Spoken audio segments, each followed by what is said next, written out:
Hello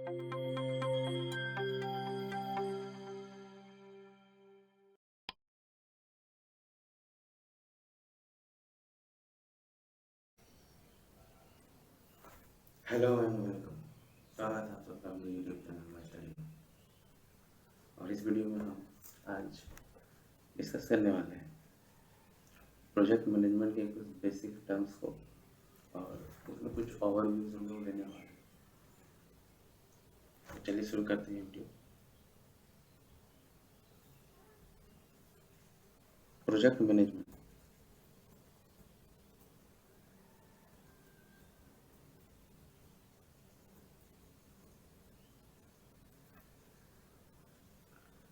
अब project management को समझने के लिए सबसे पहले हमें शुरुआत करना होगा टर्म प्रोजेक्ट से।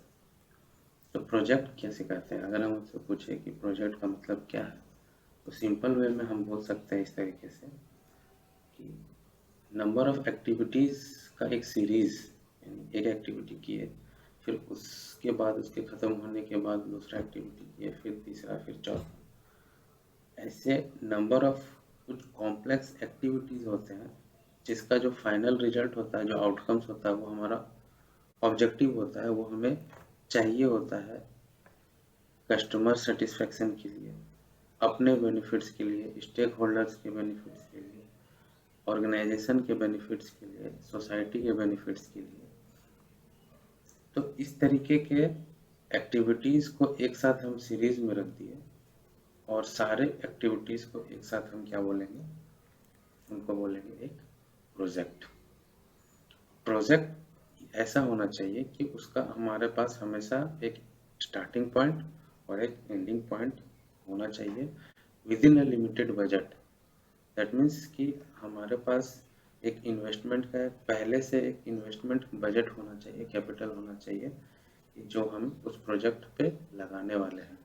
जितने भी एक्टिविटीज़ हम टास्क करेंगे, तो हर टास्क को परफॉर्म करने के लिए हमें कुछ टाइम चाहिए होगा, कुछ इन्वेस्टमेंट चाहिए होगा।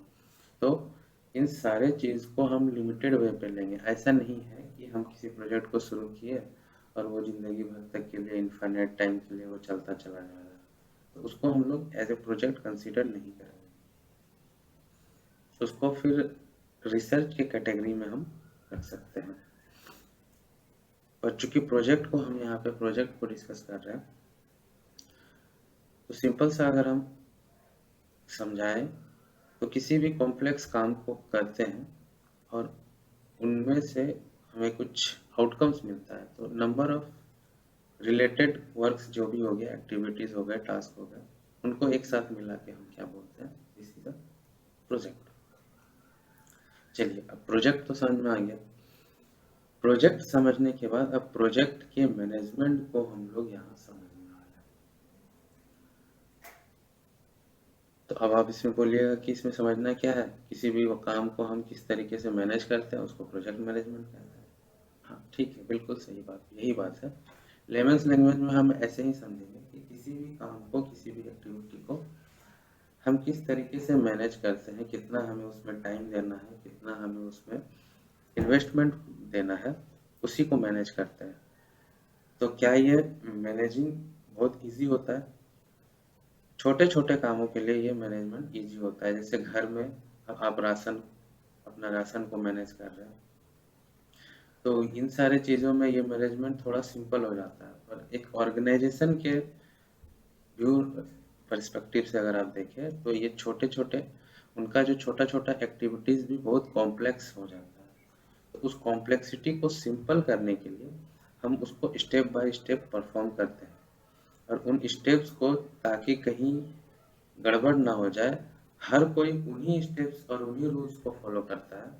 तो हम एक सर्टेन स्टेज बना देते हैं कि कोई दूसरा बंदा आके अपना कॉन्सेप्ट, उसमें अपना स्ट्रेटजी ना लगा दे, ताकि और किसी को समझ ना आए, बस उसी को समझ आए।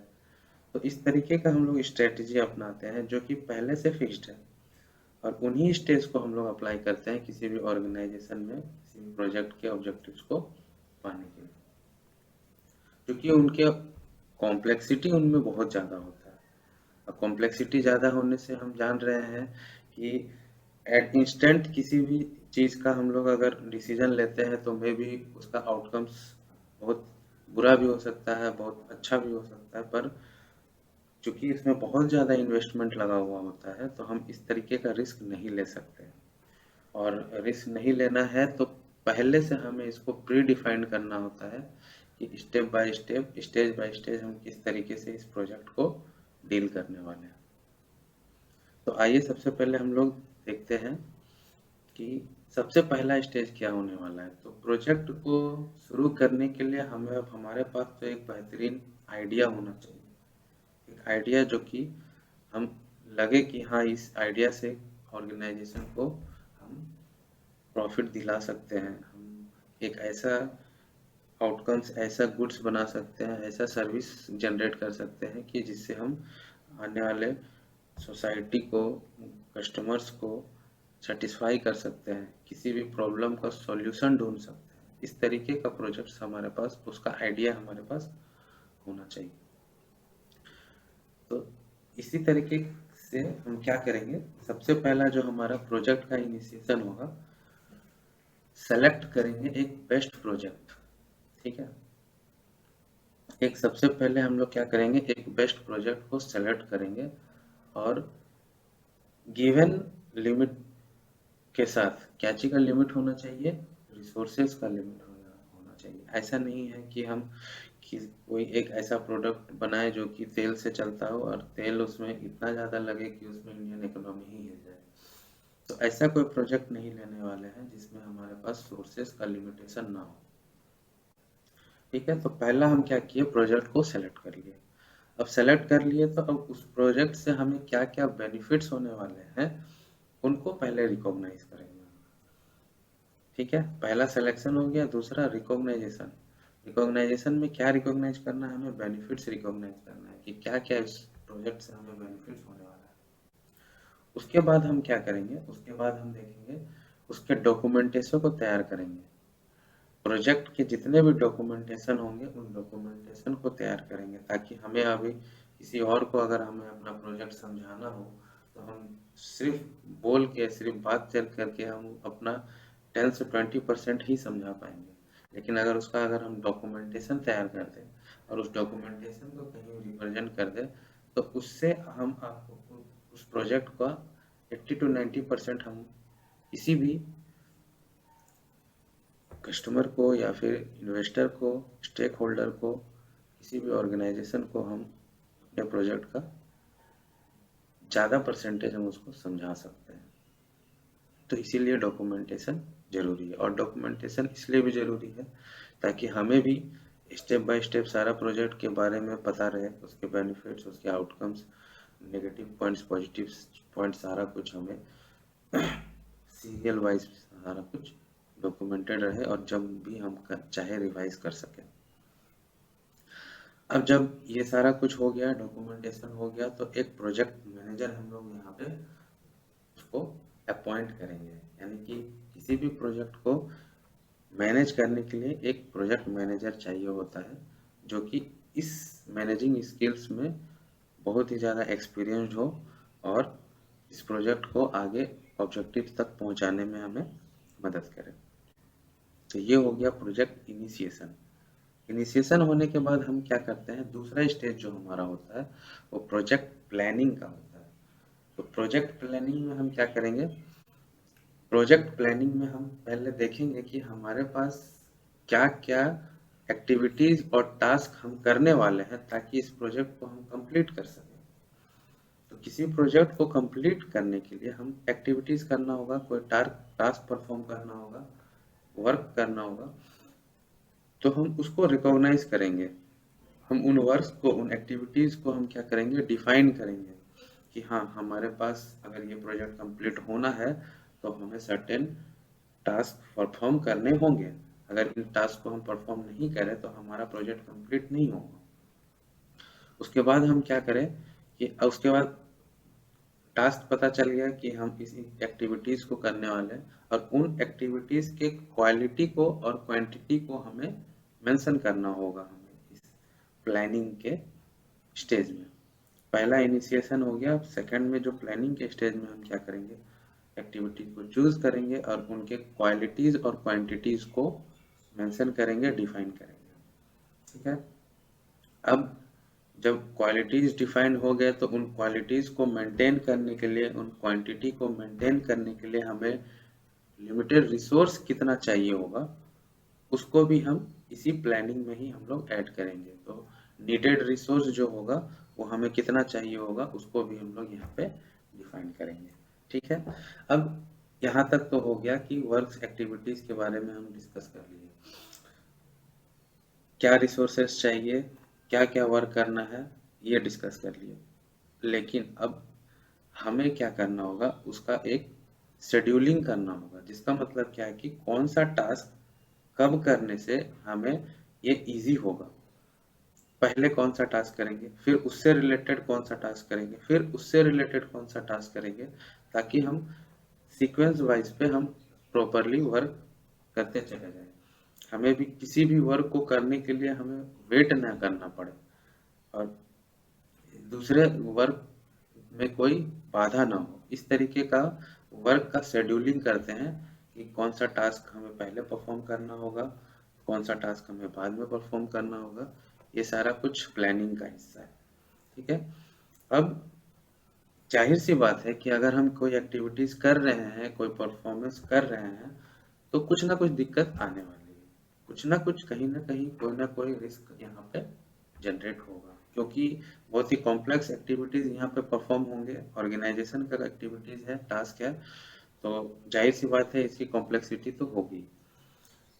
जहाँ कॉम्प्लेक्सिटी होगी वहाँ उस टास्क में कुछ ना कुछ रिस्क होगा, और उसी रिस्क को हम लोग क्या करेंगे, यहाँ पे इवेलुएट करेंगे कि हमें जो टास्क करने वाले हैं उस टास्क से हमारे पास बड़ा रिस्क मिल रहा है, छोटा रिस्क मिल रहा है, उस रिस्क को हम हैंडल कर सकते हैं, नहीं कर सकते हैं, सारा कुछ यहाँ पे प्लानिंग पे हम डिस्कस करेंगे। तो प्लानिंग का क्या स्टेज था, प्लानिंग में हम वर्क डिफाइन किए, वर्क के क्वांटिटी और क्वालिटी को डिफाइन किए, उसके बाद हम उसको शेड्यूलिंग किए, और उसके बाद हमारे पास जो भी रिस्क आ रहा है उसको इवेल्युएट किया। ठीक है। इसके बाद अगर हम आते हैं तो इसके बाद हम आएंगे प्रोजेक्ट एग्जीक्यूशन में। सारा कुछ प्लानिंग हो गया, अब उसको हम क्या करना है, एग्जीक्यूट करना है। एग्जीक्यूट करने के मतलब उस एक्टिविटी को शुरू करना है, करना शुरू करना है। सिर्फ बातों में ही हमें प्रोजेक्ट को नहीं रखना है, और उसको एक्शन में लाना है। एक्शन में लाने के लिए हम क्या करेंगे, एक प्रोजेक्ट टीम मेंबर तैयार करेंगे, टीम मेंबर तैयार करेंगे, और उसके बाद उनको समझाएंगे, उसको डायरेक्ट करेंगे कि आपको क्या काम करना है, उनको ट्रेनिंग देंगे, उनको बताएंगे कि आपको ये काम परफॉर्म करना है। तो टीम मेंबर सेलेक्ट कर लिए, उनको उनका काम समझाएंगे कि आपको ये टास्क परफॉर्म करना है, और उसको ट्रेनिंग देंगे। उनका स्किल्स, अगर स्किल अच्छा पर है तो उन स्किल्स के साथ हम टास्क को परफॉर्म करना शुरू करेंगे, और किसी का अगर स्किल्स उस लेवल का नहीं है तो उनको ट्रेनिंग देके उनका इम्प्रूवमेंट करवाएंगे, ताकि उस स्किल के लेवल पे वो उस टास्क के लेवल पे आ सके और एक्टिविटी को इजीली परफॉर्म कर सके। ठीक है। तो यहाँ तक आ गया एग्जीक्यूशन का बात। अब काम होना शुरू हो गया, काम जो भी हमारे पास ऑर्गेनाइजेशन में टास्क एक्टिविटीज टीम मेंबर द्वारा करना शुरू हो गया। शुरू हो जाने के बाद अब क्या करेंगे, कोई भी काम सही से चल रहा है, नहीं चल रहा है, हम उसको मॉनिटर करेंगे। मॉनिटर करने का मतलब उस पर नज़र रखेंगे कि हमें जो काम करना था, जैसा करना था, जो क्वांटिटी मेंटेन करना था, जो क्वालिटी मेंटेन करना था, वो सब सही ढंग से हो रहा है या नहीं हो रहा है। तो इन सारे चीज़ को कहाँ ले जाएंगे, नेक्स्ट स्टेज में लाएंगे, जो कि हो जाएगा हमारा प्रोजेक्ट मॉनिटरिंग एंड कंट्रोल। तो मॉनिटरिंग एंड कंट्रोल में क्या करेंगे, ट्रैक करेंगे किसी भी प्रोसेस को, जितने भी प्रोसेस एक्टिविटीज चल रहे हैं सारे को ट्रैक करेंगे one by one, step by step, कि कहीं कोई दिक्कत तो नहीं है, कहीं कोई प्रॉब्लम तो नहीं आ रहा है। ठीक है। उसके बाद जो हमारे पास जो पहले से शेड्यूल्ड वर्क था, प्रिडिक्टेड आउटकम्स था, और अब हमारे पास जो वर्क करने के दौरान जो हमारे पास जो आउटकम्स मिल रहा है, तो एक्चुअल आउटकम्स और प्रिडिक्टेड आउटकम्स के बीच हम कंपैरिजन करेंगे कि हम क्या सोचे थे हम, और हमारे पास क्या आउटकम्स मिल रहा है। दोनों को कंपेयर करेंगे। कंपेयर करने से हमें क्या पता चलेगा कि हम किस लेवल का, हम जो भी टास्क परफॉर्म कर रहे हैं उसमें हमारा लेवल क्या है, किस लेवल का टास्क परफॉर्म कर रहे हैं, ताकि हमारा प्रिडिक्टेड आउटकम्स और एक्चुअल आउटकम्स में कंपैरिजन से हमें एक्चुअल दोनों के बीच का अंतर पता चले। ठीक है, अब उसके बाद जो भी अंतर है उसको डिटेक्ट करने के बाद इसको कम कैसे कर सकते हैं, एडजस्ट कैसे कर सकते हैं, ये कंट्रोलिंग में आएगा। जैसे हम लोग ये जो बताएं स्टेटमेंट कि हमारे पास ये जो टॉपिक है प्रोजेक्ट मॉनिटरिंग एंड कंट्रोल, तो मॉनिटरिंग से हम चेक कर लिए कि दोनों के बीच डिफरेंस क्या आ रहा है, और कंट्रोल में क्या करेंगे, उसको एडजस्ट करेंगे ताकि जो आउटकम्स हम पहले से प्री डिसाइड करके रखे थे उसको हम लोग मैच कर सके, उस लेवल तक हम लोग पहुंच सके। ठीक है, ये हो गया प्रोजेक्ट मॉनिटरिंग एंड कंट्रोल का बात। अब इसके बाद क्या नेक्स्ट स्टेज होगा, इसके बाद नेक्स्ट स्टेज होगा, चूंकि हम एक प्रोजेक्ट शुरू किए हैं तो प्रोजेक्ट शुरू करने के बाद उससे खत्म करने की जिम्मेदारी भी हमारी है। तो खत्म करने के लिए हम क्या करेंगे, उसको हम जो भी आउटकम्स हमारा निकला, जो भी ऑब्जेक्टिव निकला, उसको वेरीफाई करेंगे। वेरीफाई करने के बाद जो कॉन्ट्रैक्ट हम पहले साइन किए रखे थे उस कॉन्ट्रैक्ट को क्लोज करेंगे। वेरीफाई कर लिए कि हाँ सब कुछ सही है, तो कॉन्ट्रैक्ट को फिर उसको हमें क्लोज भी करना है। उसके बाद फाइनेंशियल क्लोजर देंगे, फाइनेंशियली क्लोजर देंगे कि हाँ अब इतना जो भी हमारे पास फाइनेंशियल था, जितना इन्वेस्टमेंट था, इन सारे इन्वेस्टमेंट का हम लोग यूज कर चुके हैं, सारा कुछ हम परफॉर्म कर चुके हैं। और उसके बाद लास्टली एडमिनिस्ट्रेटिव क्लोजर देंगे, जितना भी पेपर वर्क है पेपर वर्क में हम बता देंगे कि हमारा प्रोजेक्ट कंप्लीट हो चुका है। तो फाइनली यहाँ तक हम लोग एक प्रोजेक्ट को इस तरीके से मैनेज करते हैं स्टेप बाय स्टेप। एक बार क्विक रिवाइज कर लेते हैं। सबसे शुरू में हमारा प्रोजेक्ट इनिशिएशन हुआ, इनिशिएशन के बाद प्रोजेक्ट प्लानिंग हुआ, प्रोजेक्ट प्लानिंग के बाद प्रोजेक्ट एग्जीक्यूशन हुआ, एग्जीक्यूशन के बाद प्रोजेक्ट मॉनिटरिंग एंड कंट्रोल, और उसके बाद प्रोजेक्ट क्लोजर। यहाँ तक हम प्रोजेक्ट मैनेजमेंट को स्टेप बाय स्टेप इस तरीके से समझ सकते हैं। अगर आपको ये वीडियो अच्छा लगा, कुछ समझ में आया है तो लाइक शेयर और सब्सक्राइब जरूर करें। और कोई पॉइंट्स है जो कि आपको नहीं समझ में आया या फिर और ज़्यादा डिटेल में समझना चाहते हैं तो कमेंट में ज़रूर लिखें। ठीक है, इस वीडियो के लिए बस इतना ही। लास्ट तक बने रहने के लिए धन्यवाद।